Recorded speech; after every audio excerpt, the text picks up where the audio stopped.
आप सभी का मेरे चैनल पर बहुत बहुत स्वागत है। आज मैं आपको गंगा, पद्मा और सरस्वती नदी के उद्गम की कथा सुनाऊंगी। तो चलिए शुरू करते हैं आज की कथा। लक्ष्मी, सरस्वती और गंगा तीनों ही भगवान विष्णु की पत्नियां हैं। ये समस्त श्री हरि की सतत सानिध्य में अत्यंत प्रेम से रहती थी। एक बार गंगा सकाम होकर कटाक्ष के साथ अत्यंत प्रेम से भगवान विष्णु के मुख की ओर एकटक देखे जा रही थी। यह देखकर देवी सरस्वती और देवी लक्ष्मी ने यह देखा। देवी लक्ष्मी तो शांत रही, परंतु सरस्वती को क्रोध आ गया। सरस्वती की आंखें रक्त के समान लाल हो गईं और वह बोली, गदाधर के प्रेम के विषय में गंगा सौभाग्यशाली है। किसी विषय में तो मेरी तुलना लक्ष्मी से भी नहीं की जा सकती। यह मेरे जीवन के दुर्भाग्य का क्षण है। पति के प्रेम से वंचित स्त्री का जीवन निष्फल है। गंगा ने सरस्वती को उत्तर दिया, सभी ऋषि मुनि यह कहते हैं कि तुम सत्व रूप हो। वे सभी मूर्ख वेदज्ञ यह नहीं जानते कि तुम्हारी मति कितनी भ्रष्ट है। गंगा का यह उत्तर सुनकर सरस्वती ने उस समय तो कुछ केवल क्रोध में भरकर गंगा की ओर देखा, परंतु अपने पति भगवान विष्णु के जाते ही वह बोली, काम वासना से उत्तेजित हे निर्लज्ज स्त्री, तू स्वामी का गर्व क्या करती है। श्री हरि के सानिध्य का तुझे घमंड है, वह मैं अभी दूर कर देती हूँ। मैं भी आज देखती हूँ कि वह हरि आज मुझ हरि वल्लभा का क्या बिगाड़ते हैं। यह कहकर सरस्वती गंगा के पाल पकड़ने के लिए झपटी।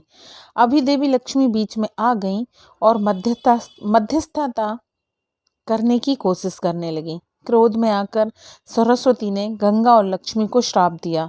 गंगा को नदी बनकर पृथ्वी पर जाना होगा, लक्ष्मी को वृक्ष का रूप लेकर पृथ्वी पर रहना होगा। फिर भी लक्ष्मी जी ने कुछ नहीं कहा।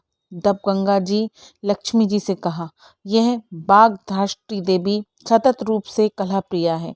इसकी जितनी शक्ति है, जितनी योग्यता है और जितनी यह बातें करती है ना, वह मेरी शक्ति और योग्यता के आधे भी नहीं है। सरस्वती, तुम मेरे बल और अपने बल का परिणाम जानना चाहती थी ना।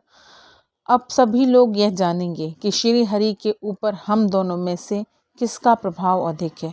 तू पृथ्वी पर एक ऐसी नदी बनेगी जिसमें समस्त पापी स्नान करके अपना पाप धोएंगे और उन सभी पापों को तो ग्रहण करोगी ही।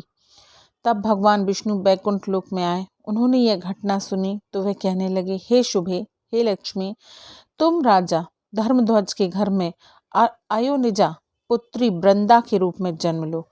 मैं अपने एक अंश से असुर शंखचूर्ण के रूप में जन्म लूंगा। मेरा तुम्हारे साथ विवाह होगा।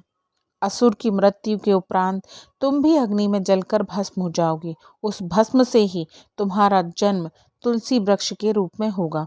पार्वती के श्राप से मुझे पत्थर के रूप में जन्म लेना है। यह पत्थर शालिग्राम कहलाएगा।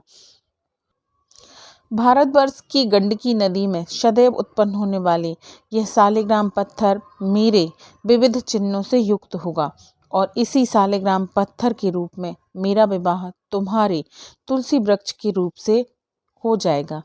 अभी तुम सरस्वती के श्राप के कारण अपने एक अंश से पद्मावती नदी के रूप में जन्म लो और तुम अपने पूर्ण अंश से मेरे पास सदैव बैकुंठ में निवास करो। हे गंगा, भागीरथ की तपस्या के कारण तुम्हें अपने एक अंश से नदी के रूप में भारतवर्ष में उतरना होगा और तुम भागीरथी कहलाओगी। समुद्र मेरा ही अंश है। मेरे अंश से उत्पन्न समुद्र ही राजा शांतनु के रूप में जन्म लेगा। मेरी आज्ञा से तुम शांतनु को स्वामी के रूप में स्वीकार करना। तुम अपने पूर्ण अंश से भगवान शिव के पास निवास करो। हे भारती, हे सरस्वती, तुम गंगा का श्राप स्वीकार करके अपनी एक कला से भारतवर्ष में नदी के रूप में जाओ। तुम अपने पूर्ण अंश से ब्रह्मलोक में ब्रह्मा जी के पास जाकर निवास करो। यहाँ अपने पूर्ण अंश से केवल लक्ष्मी ही बैकुंठ में रह जाए, क्योंकि इसका स्वभाव सबसे शांत है। मुझ पर इसकी अटूट श्रद्धा है। यह तत्व स्वरूपा महान साध्वी, क्षमा मूर्ति, निरंतर धर्म का पालन करने वाली और शुभ लक्षणों से युक्त है। इसके एक अंश की कला का यह महत्व है कि संसार की संपूर्ण स्त्रियां धर्मात्मा, पतिव्रता, शांत रूपा और सुशीला बनकर जगत में प्रतिष्ठा प्राप्त करती हैं। फिर भगवान विष्णु कहने लगे, जिस गृहस्थ के घर पर स्त्री पुरुष के समान व्यवहार करे और पुरुष स्त्री के अधीन होकर रहे, उसका जीवन निष्फल माना जाता है। इस संसार में एक पत्नी वाले पुरुष को भी चैन नहीं, तो जिसकी अधिक पत्नियां होंगी उसका क्या होगा। इसीलिए हे गंगा, तुम हिमालय की पुत्री के रूप में जन्म लो और भगवान शिव के पास उनकी पत्नी बनकर रहो। हे सरस्वती, तुम ब्रह्मलोक में जन्म लो। हे लक्ष्मी, तुम मेरे साथ सदैव रहो। गंगा, पद्मा और सरस्वती की उत्पत्ति की यही कथा है। मिलते हैं अगली कथा में। यह कथा देवी भागवत पुराण से ली गई है।